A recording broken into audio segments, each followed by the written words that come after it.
ገለ ሰባት ኣብ ህይወት ዕላማ ሒዞም ይንቀሳቐሱ ህዱኣትን ትኹረት ዘለዎምን ንኹሉ ነገራት ኮንትሮል ምግባር ዝኽእሉ እንትኾኑ ካልኦት ግና ኣብ ከባቢኦም ንዘሎ ኩሉ ሪኣክት ይገብሩ እቲ ፍልልይ ዕድል ኣይኮነን ልምድታት እዩ ኣብዚ ቪድዮ ካብ ዘ7 ሃቢትስ ኦፍ ሃይሊ ኢፌክቲቭ ፒፕል ዝተረኸቡ ቀዳሞት 3 ልምድታት ክንድህስስ ኢና ንእምሮናን ግዜናን መጻኢናን ብኸመይ ከም እንቆጻጸሮ ክንርኢና ሰናይ ጻንሒት ኮነልኩም ተመንየ ልምዲ 1 ቢ ፕሮአክቲቭ ንሓደ ኩነታት ድሕሪ ምፍጣሩ ምላሽ ንምሃብ ካብ ምጽባይ ነቲ ኩነታት ንኽፍጸም ብምግባር ወይ ንምቁጽጻር ኣቐዲምካ ስጉምቲ ምውሳድ ማለት እዩ ኩሉ ኣብ ህይወት ንዘጋጥመና ሓላፍነት ምውሳድ እዩ ፕሮአክቲቭ ምዃን ነገራት ምክንዋን ጥራሕ ኣይኮነን ኣብ ክንዲ ንኹነታት ንኻልኦት ሰባት ወይ ሕማቕ ዕድል ምውቃስ ኣብ ነፍሲ ወከፍ ኩነታት እንህቦ ምላሽ ምምራጽ እዩ እቲ ዘጋጠመ ነገር ዘይክንቆጻጸሮ ንኸውን እንታይ ዓይነት ምላሽ ከም እንህቦ ግን ክንቆጻጸሮ ንኽእል ኢና ኮቪ ነዚ ዓንኬል ጽልዋ ወይ ድማ ሰርክል ኦፍ ኢንፍሉንስ ኢሉ ይጽውዖ ነቲ ዘጋጥም ነገር ዘይክንቆጻጸሮ ንኸውን እንታይ ዓይነት ምላሽ ከም እንህቦ ግና ክንቆጻጸሮ ንኽእል ኢና ኣብቲ ክትቕይርዎ ትኽእሉ እምበር ኣብቲ ክትቕይርዎ ዘይትኽእሉ ኣይተተኩሩ ይብለና ሕሰብዎ ብዛዕባ ኩነታት ኣየር ብዛዕባ ምቅያር ስምዒት ናይ ስራሕ ሓላፊኹም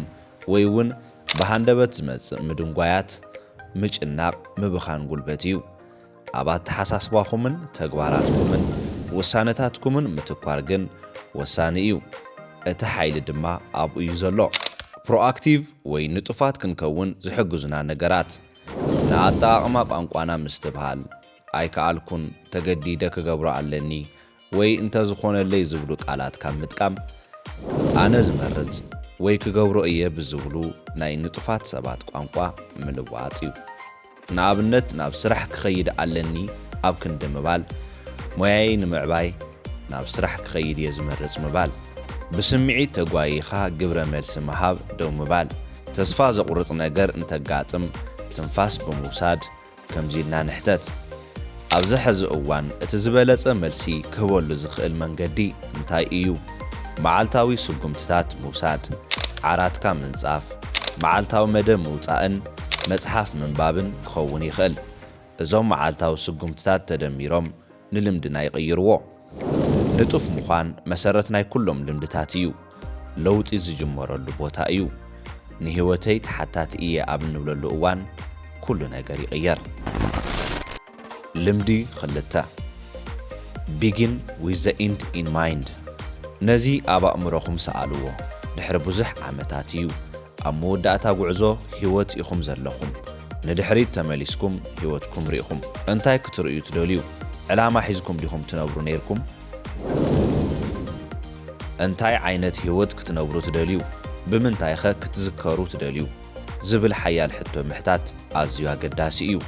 ምኽንያቱም ናበይ ከም እንኸይድ እንተዘይወሲና ሙሉእ ህይወትና ኣብ ጌጋ ዝኾነ ናይ ህይወት ጉዕዞ ክንሕልፎ ንኽእል ኢና ልምዲ 2 ድማ ንነገራት ኣብ ኣእምሮኻ ብምውዳእ ምጅማር እዩ ይብለና ንነፍሲ ወከፍ ጉዕዞ ብንጹር መዕለቢ ምጅማር እዩ ሽቶታት ምቕማጥ ጥራይ ኣይኮነን ብዛዕባ ራእይ እዩ ስቴቨን ኮቪ ኩሉ ነገር 2 ግዜ ከም ዝፍጠር ይዛረብ መጀመርያ ኣብ ኣእምሮ ድሕሪኡ ድማ ኣብ ክውንነት ወይ ድማ ብኣካል ልክዕ ከምቲ ገዛ ንምስራሕ መጀመርታ ፕላን ዘድልዮ ህይወት እውን ፕላን የድልያ ኣበርቲዕኹም ትሰርሑ ግን ኩሉ ግዜ ኣብቲ ኣገዳሲ ነገራት ኣይኮነን ትዕወቱ ግን ምናልባት ኣብ ቁኑዕ ነገራት ኣይኮነን ስለዚ ድማ እዮም ውፅኢታውያን ሰባት ውልቃዊ ተልእኾኦም ብኣግኡ ዝገልጹ ከምዚ ዝበሉ ሕቶታት ይሓቱ እንታይ ዓይነት ሰብ ክኸውን እየ ዝደሊ እንታይ ከበርክት እየ ዝደሊ ብኸመይ ክዝከር እየ ዝደሊ ዝብሉ ሕቶታት ይሓቱ ነዞም ሕቶታት ክንምልሶም ከለና ኢና ነፍሲ ወከፍ ውሳነ ዝያዳ ግልጽ እናኾነ ዝኸይድ ስቴቨን ኮቪ መብዛሕትኦም ሰባት ንጹር መትከላት ኣቐሚጦም ከም ዘይነብሩ ይዛረብ መብዛሕትኡ ሰብ ንናይ ባዕሉ ኣማራጽታት ማእኸል ገይሩ እዩ ዝነብር ማእኸልና ድማ ንኹሉ ይቐርጾ ንዓለም ብኸመይ ንሪኣ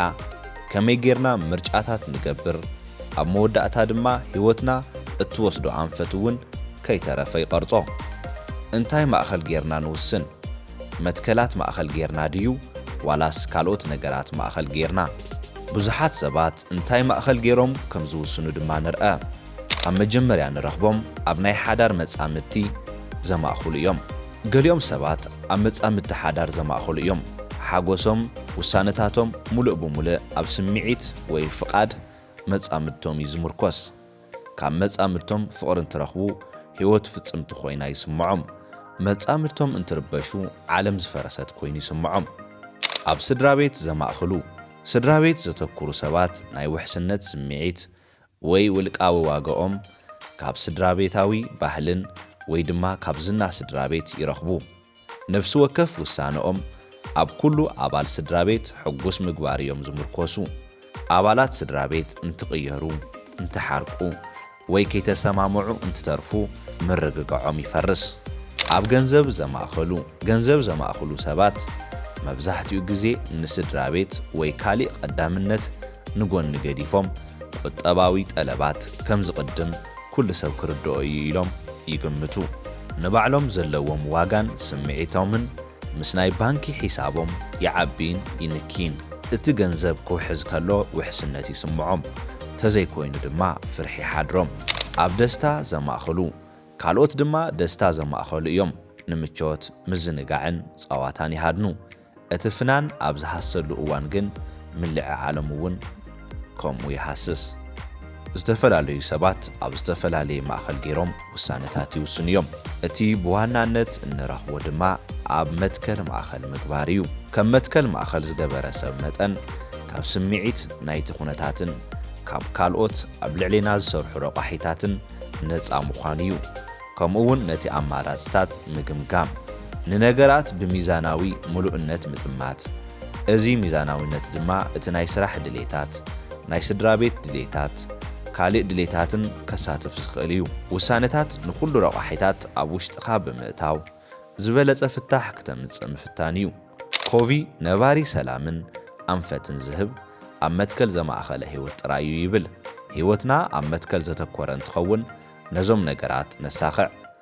ኣብ ትሕቲ ጸቕጢ ርጉዕ ውሳነታት ንውስን እቲ ኩነታት ብዘየገድስ ሰላም ንረክብ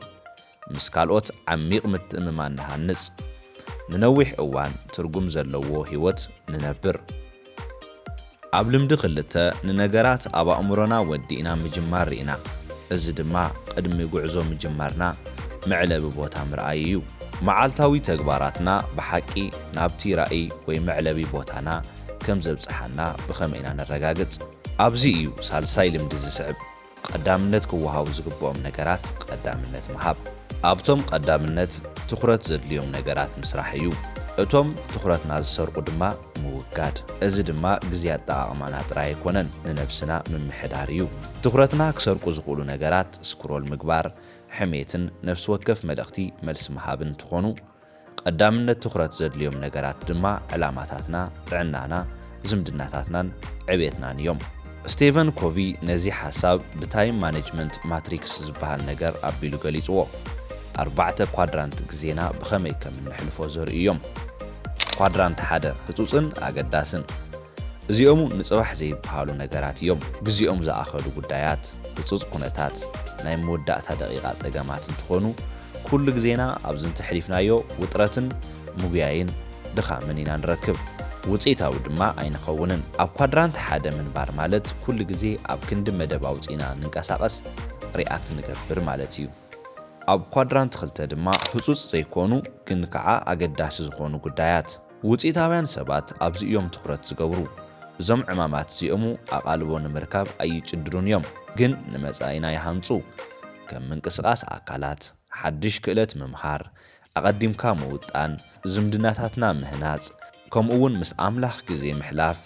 ወይ ብዛዕባ ዕላማኻ ምሕሳብ ዝኣመሰሉ ነገራት እዮም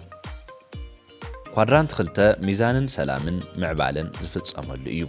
ናይ ነዊሕ ግዜ ዓወትን ህዱእ ርእሰ ምትእምማን ተደሊኹም እዚ ዞባኹም እዩ ኣብ መበል ሳልሳይ ድማ ህጹጽ ግን ከዓ ኣገዳሲ ዘይኮኑ ነገራት ብዙሕ ትገብሩ ዘለኹም ኮይኑ ክስማዓኩም ይኽእል እዩ ግን ብሓቂ ንቕድሚት ኣይትስጉሙን ኢኹም እዚ ድማ ከም ኣገዳሲ ዘይኮነ መልእኽቲ ምምልላስ ዘየድሊ ኣኼባታት ወይ እውን ክትገብርዎ ንዘይድልየኩም ነገራት እወ ምባል ዝኣመሰሉ ነገራት እዮም ህጹጻት ኮይኖም ይስምዑና እምበር ብሓቂ ኣገደስቲ ኣይኮኑን ኣብ መበል ራብዓይ ህጹጽን ኣገዳስን ዘይኮኑ ነገራት እዚ ኳድራንት እዚ ናይ ጥፍኣት እዩ ግዜ ዝጠፍኣሉ እዩ ንሰዓታት ኣብ ስልኪ ግዜ ምሕላፍ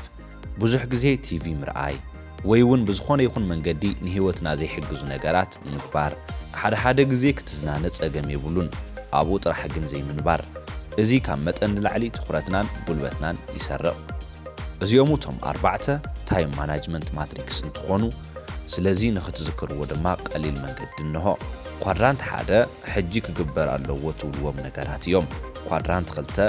ውጥንን ዕብየትን እዮም ኳድራንት 3 ህጹጽ ኮይኑ ይስምዐና ግን ሓጋዚ ወይ ጠቐምቲ ኣይኮኑን ኳድራንት 4 ጠቕላላ ግዜ ምብኻን እዩ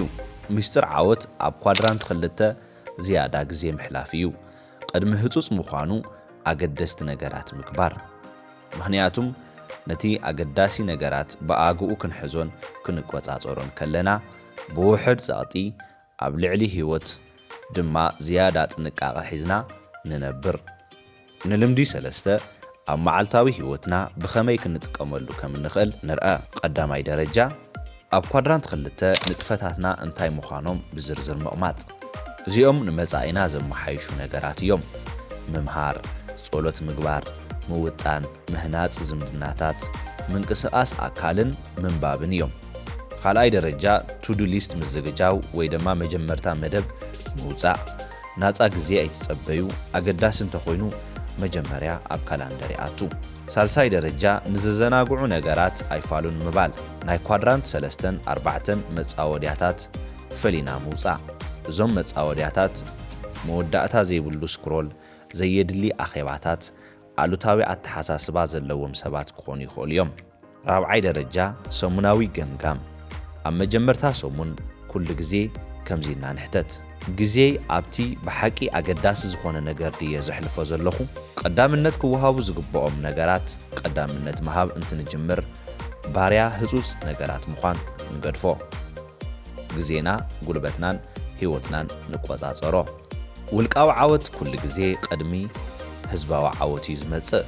መጀመርታ ንነብስና ማስተር ንግበር ካሊእ ኩሉ ድማ ክስዕብ እዩ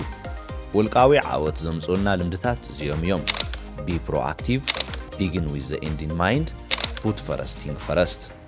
እዛ ቪድዮ ሓጊዛትኩም እንተኾይና ላይክ ሼር ሰብስክራይብ ምግባር ኣይትረስዑ ንቐጻሊ ዝተረፉ ልምድታት the 7 habits of highly effective people ሒዘልኩም ክመጽየ ሰላም